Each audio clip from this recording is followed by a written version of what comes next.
Hello everyone, and welcome to this week's MISys Tips and Tricks video. This week we want to talk about forecasting and how to enter your forecast data into MISys in an easy way using your sales invoices, meaning using historical data.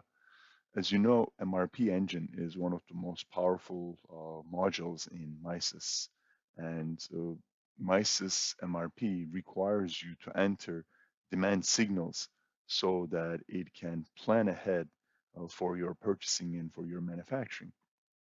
And one of those demand signals can be our forecast, the sales we predict that they're going to take place, and we might want to have stock ready for them or do our purchasing in advance for those. So when we go at our planning module, there is a scheduling batches menu. Here we can create a new menu, and one way is to enter each item line by line. Maybe I'm giving it a transfer to sales date, depending, what I want to do and which date I want to enter. If I put transfer to sales, that means on that date I'm planning to ship this item. So I select my parent item number, and then I can select the location number, and then obviously quantity, maybe 500, and the transaction date. Well, I want to ship this on December 28th. We can do this, and we can do this in Excel form as well. We could export this Excel sheet and then enter our data in Excel for all other line items for each item, each specific date, each specific quantity. That is one way. There is another way that can be used alone or in conjunction with this is the forecast button in the bottom of the screen. When you select this, it brings up a pop-up window where you can actually select an invoice range or invoice date range. In the default, it's a 4-year range, as you can see from 2018 to 2022. Maybe I want to do a 3-month forecast.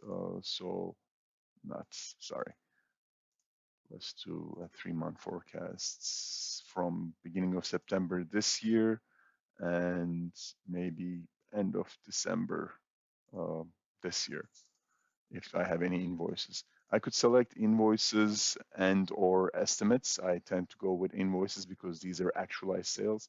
Then I have the option to select manufacturing criteria. I don't have to use this for all my items. I can actually select specific items for this. So I can say use item criteria and add a complicated, complex logic here using all of these fields that are available, or I can simply just enter item range. So maybe we just want to look at our 2 finished goods, or you can do all items.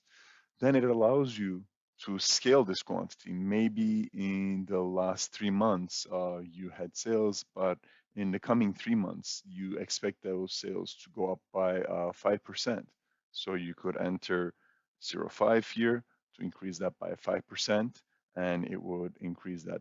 Obviously, the quantities might not be round numbers if you use this, so you might have to massage that data when it comes over.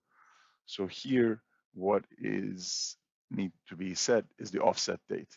Because we are taking an invoice from September 1st, depends when do I want to bring this data to. If I want to bring this to as my January sales, whatever I invoice on September 1st, I predict this is going to be my January 1st sale, then what I'm doing is that I'm offsetting it by 3 months, if I'm calculating that right.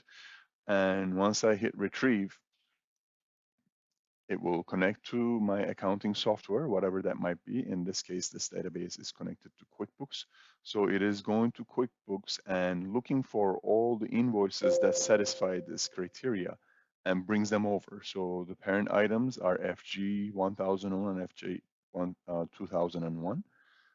The item descriptions, the location, the quantities, and the transaction dates.